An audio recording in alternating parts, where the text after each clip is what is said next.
वसतिगृहामध्ये निवासी डॉक्टरच होणार रुग्ण, आमदार संजय केळकर यांनी आरोग्य प्रशासनाला धरले धारेवर.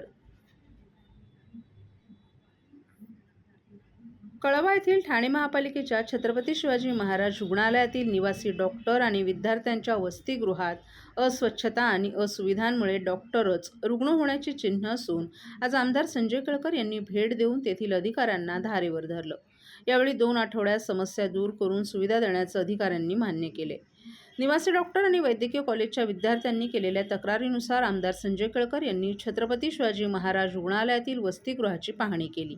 वसतिगृहात सर्वत्र अस्वच्छता, अस्वच्छ पिण्याचं पाणी, दुर्गंधी असल्यानं निवासी डॉक्टर आजारी पडण्याच्या मार्गावर आहेत. तसंच झोपण्यासाठी देखील पुरेसे बेड नाहीत. याबाबत निवासी डॉक्टरांनी निवेदनं देऊनही समस्या दूर झाल्या नसल्याच्या तक्रारी निवासी डॉक्टरांनी केल्या होत्या. याबाबत केळकर यांनी डीन स्वप्नाली कदम यांची भेट घेऊन चर्चा केली. यावर 2 आठवड्यात वसतिगृहाला आवश्यक सुविधा देण्याचं अधिकाऱ्यांनी मान्य केले. यावेळी डॉक्टर योगेश शर्मा, डॉक्टर अथर्व शिंदे, किशोर सोनगडा तसंच कृष्णा भुजबळ, विशाल वाघ आदीही उपस्थित होते. याबाबत केळकर यांनी माध्यमांशी बोलताना येथील कंत्राटदार महापालिकेचे जावई असल्याप्रमाणे वागत असल्याचं सांगितलं. येथे होणाऱ्या भ्रष्टाचाराबाबत महापालिका कोणतीही कारवाई करत नाही. केवळ CCTV कॅमेरे लावून सुरक्षा आणि सुविधांचा प्रश्न सुटणार नसून एखादी घटना घडण्याआधीच लक्ष देण्याची गरज केळकर यांनी व्यक्त करत आयुक्तांनी तात्काळ या समस्यांची दखल घेऊन संबंधितांवर कारवाई करण्याची मागणी केली आहे.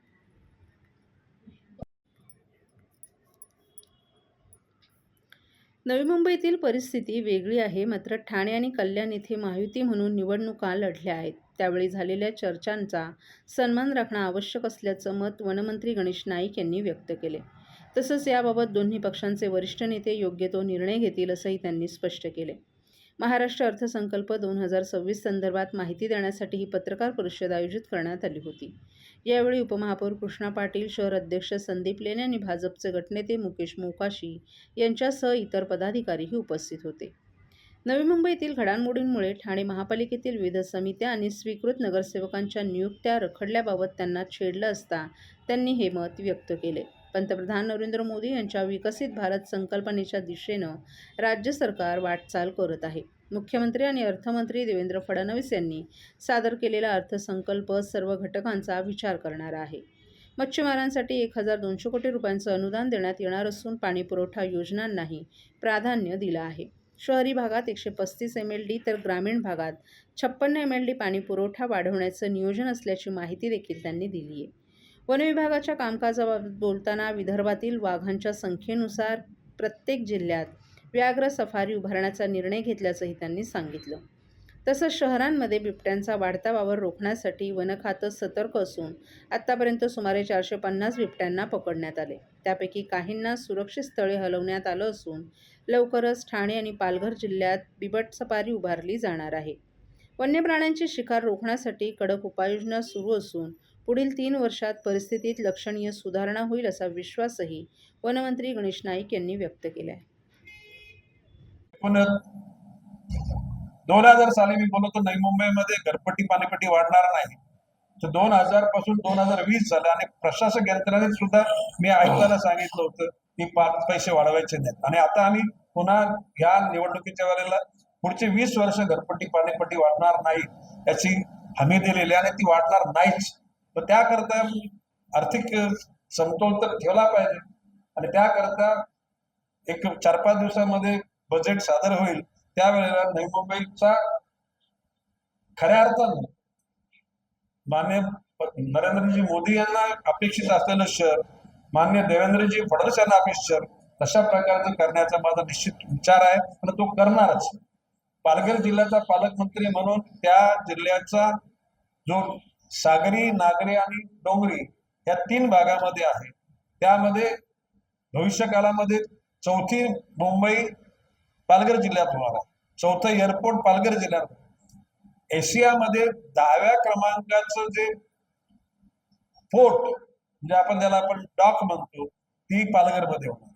म्हणजे भारतातल्या सर्व राज्यांच्या मार्गाची कनेक्टिव्हिटी पालघरला समृद्धीच्या महामार्गाने अहमदाबाद, बडोदा, अलिबाग कॉरिडॉर असेल तर भविष्य काळामध्ये पालघरचा विकास भौतिकदृष्ट्या होताना तिथल्या लोकांचा सामाजिक आणि आर्थिक विकास सुद्धा व्हावा याकरता माननीय मुख्यमंत्र्यांशी मी चर्चा केली आणि माननीय मुख्यमंत्री मोदी सुद्धा त्या गोष्टीशी सहमत आहेत आणि त्या अनुषंगानं पालघर जिल्ह्याचा बजेट सुद्धा चतुरस्र असावा. आणि नंतर राहिला वन खात्याचं, मी वन खात्याचं बोललो, बजेट म्हणजे वन खात्याची जबाबदारी, पालघर जिल्ह्याचा पालकमंत्री म्हणून जबाबदारी आणि नवी मुंबई शहराचा नागरिक म्हणून जबाबदारी, या 3 स्तरावर तुम्ही करणारच आहे. आणि या ठिकाणी तुम्ही सगळे सहकारी सक्रिय आहात आणि मला विश्वास आहे की वॉचडॉगची भूमिका सगळीचकडे असली पाहिजे. म्हणजे माझं म्हणणे, नवी मुंबईतल्या विरोधकांना माझं म्हणणे, नवी मुंबईमध्ये भ्रष्टाचार होत असेल तर रोखण्याचं काम तुम्ही करा. चुकीच्या पद्धतीने कुठली गोष्ट पण करीत पाहत असेल तर त्याला अलाव करायचं नाही आणि ते करताना पार्लमेंटरी लँग्वेजचा वापर करावा, ज्यात जेणेकरून कोणी दुखावणार नाही, कोणाच्या भावना म्हणजे अतिशय जखमा त्यांना होणार नाही. आणि मला वाटतं मी वन विभागाची, पालघर विभागाची आणि नवी मुंबईची रूपरेखा तुम्हाला मी सांगितली. सर्व नागरिकांना आवाहन करण्यात येत आहे की सध्या डासांमार्फत पसरणाऱ्या डेंग्यू या आजाराचा प्रसार रोखण्यासाठी प्रत्येकाने पुढीलप्रमाणे कार्यवाही करावी. डेंग्यू आजार एडिस इजिप्ती हा डास चावल्याने होतो. या डासांची पैदास साचलेल्या किंवा साचवलेल्या स्वच्छ पाण्यामध्ये होते. 8 दिवसांपेक्षा जास्त दिवस पाणी उघडे व साचून राहिल्यास त्यात डास अंडी घालतात. अंड्यांच्या अळ्या तयार होऊन पुढे डास तयार होतात. यासाठी आपल्या घरातील पाणीसाठे, उदाहरणार्थ बॅरल्स, पिंपे, टाक्या, हौद, रांजणे इत्यादी दर आठवड्याला रिकामे करून घासून पुसून कोरडे करून पुन्हा भरावे. 1 दिवस कोरडा दिवस म्हणून पाळावा. पाणी साठ्यांना घट्ट झाकणे बसवावीत किंवा जुनी साडी, चादर, धोतर यांनी बांधून झाकून ठेवावीत, म्हणजे डास त्यात जाऊन अंडी घालणार नाहीत. घराच्या गच्चीवर, आजूबाजूला, अंगणात कोठेही पाणी साचू देऊ नये. भंगार सामान उघड्यावर टाकू नये. उदाहरणार्थ टायर्स, प्लास्टिक सामान, कुंड्या, टाकाऊ वस्तू इत्यादी. अशा सामानात पावसाचे पाणी साठून त्यात डेंग्यूच्या डासांची पैदास होते. घरातील कूलर्स, फ्रीजच्या पाठीमागील ट्रे हे देखील वेळोवेळी कोरडे करावेत. लक्षात ठेवा, नुसत्या फवारणीने डास घनता कमी होत नाही, तर त्यासाठी डास पैदास ठिकाणे नष्ट करणे ही आपल्या सर्वांची जबाबदारी आहे. कोणताही ताप अंगावर न काढता जवळच्या शासकीय रुग्णालयात मोफत औषधोपचार घ्या. अशा प्रकारे नागरिकांनी सहकार्य केल्यास डेंग्यूचा प्रसार रोखणे सहज शक्य आहे.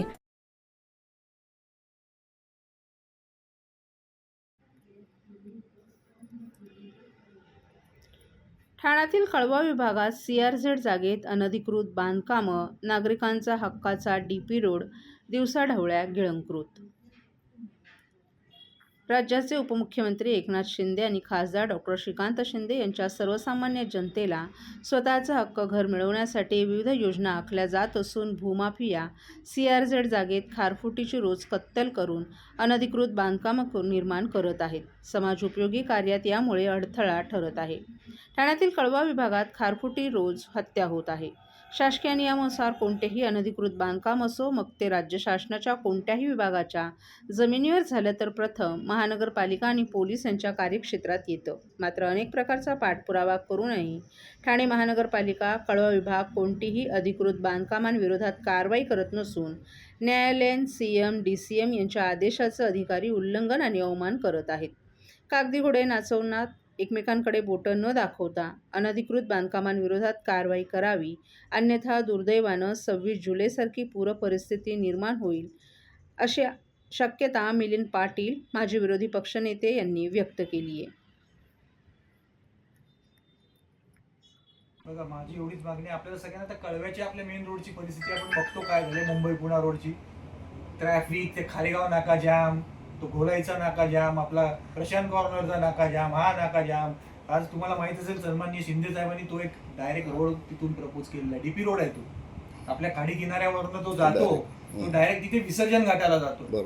आज विचार करा, तो DP रोडचं इम्प्लिमेंटेशनसाठी स्वतः श्रीकांत शिंदे साहेब प्रयत्नशील आहेत. मला वाटतं येणाऱ्या काही कालावधीमध्ये त्याला बजेट देखील पडलेलं असेल. तेव्हा देखील तो रोड जिथून जातो ही घरं सगळी विस्थापित होणार आहेत. हे विचार करा, विकणारा विकून जाईल पण मरणार बिचारा हा गरीब आहे. त्यामुळे सर, हे- तुमची तळमळ समाजसेवा माननीय स्वर्गीय कावेरीताई पाटील ज्या समाजसेवी आपला स्वातंत्र्य सैनिक होता त्या स्रोतातून येते, पण त्याचा गैरअर्थ किंवा प्रचार चुकीचा काही राजकीय लोक करतायत आहे का? नाही, आता हे तुम्ही बघाल तर राजकारण सध्या नॅरेटिव्हचं चालतंय. म्हणजे कोणाला तरी पकडायचं, त्याच्या मार्फत अशा बातम्या पेरायच्या. म्हणजे एवढं ॲडव्हान्स झालेलं आहे याच्यात की व्हिस्परिंग पॉवर वगैरे करणाऱ्या अशा एक एजन्सीज मिळतात की मग ज्या पकडायच्या ते त्यांचं बजेट सांगणार, मग ते जागत सुटणार, मग त्यात त्याच्या कामवाल्या पानवाले असे पकडणार आणि मग ते व्हिस्परिंग करणार. ते मिलिंद पाटीलने असं केलं, तो खराब आहे, अरे तो असं करत, असं करून एक निगेटिव्ह नॅरेटिव्ह म्हणजे लोकांची मती हे कशी करायची म्हणजे काय म्हणतात त्याला, स्पष्ट शब्द भ्रमिष्ट करून टाकतात की लोकांचं मन डायव्हर्ट होतं. हे अशा प्रकारच्या एजन्स्या वापरून आणि हे इलेक्शनमध्ये ते आपण बघितलं असेल सगळं. त्यामुळे विचित्र झाले. आता वारसा वगैरे आहे ठीक आहे, पण कधी कधी मग जी चाललेली परिस्थिती बघून म्हणतं की अरे याच गोष्टीसाठी मग माझ्या घरच्यांनी बलिदान दिलं होतं का, वाईट वाटतं. धन्यवाद सर. अक्कलकोट श्री स्वामी समर्थ महाराज सेवा संस्थेच्या वतीनं ठाण्यातील पाचपाकाडी नामदेववाडी येथील साई दर्शन सोसायटीमधील श्री स्वामी समर्थ मठात श्री स्वामी समर्थ महाराज प्रकट दिन सोहळा मोठ्या उत्साहात आणि भक्तिमय वातावरणात संपन्न झाला. मठाचे संस्थापक कैलासवासी अनिल बोर्डे यांच्या प्रेरणेने आयोजित या सोहळ्यानिमित्त 19 ते 21 मार्च दरम्यान विविध धार्मिक कार्यक्रमांचं आयोजन करण्यात आलं होतं. या 3 दिवसांच्या उत्सवात भाविकांनी मोठ्या संख्येनं उपस्थित राहून दर्शन आणि कार्यक्रमाचा लाभ घेतला. 19 मार्च रोजी सकाळी प्रधान मंडळ स्थापना आणि गणेश पूजनानं कार्यक्रमाची सुरुवात झाली, तर सायंकाळी श्री स्वामी समर्थ भजन मंडळाच्या सुस्वर भजनानं वातावरण भक्तिमय झालं. 20 मार्च रोजी प्रकट दिनानिमित्त सकाळी भूपाळी, श्रींच्या मूर्तीवर अभिषेक, स्वामीचरित्र वाचन, स्वामी जप, स्वामी याग पूर्णाहुती तसंच सामुदायिक हरिपाठ असे विविध धार्मिक कार्यक्रम पार पडले. तर 21 मार्च रोजी ह.प.प. रामदास महाराज थोरात यांच्या काल्याच्या कीर्तनानं सोहळ्याची सांगता करण्यात आली. यानंतर महाप्रसाद भंडाऱ्याचं वाटप करण्यात आलं. यावेळी परिसरातील नागरिकांनी मोठ्या संख्येनं उपस्थित राहून महाप्रसाद भंडाऱ्याचाही लाभ घेतला. या कार्यक्रमाला आमदार संजय केळकर, उपमहापौर कृष्णा पाटील, नगरसेवक राजेश मोरे, नारायण पवार, मनसेचे दिनेश मांडवकर आदींसह मान्यवर उपस्थित होते. या कार्यक्रमासाठी मठाच्या अध्यक्षा संगीता बोर्डे, कार्याध्यक्ष सुभाष चव्हाण, खजिनदार ॲडव्होकेट अनघा बोर्डे पवार तसंच संतोष पवार, कृणाल किंजळे, वैभव पवार, संजय देसाई आदींसह संस्थेच्या सर्व सेवेकरांनी विशेष परिश्रम घेतले.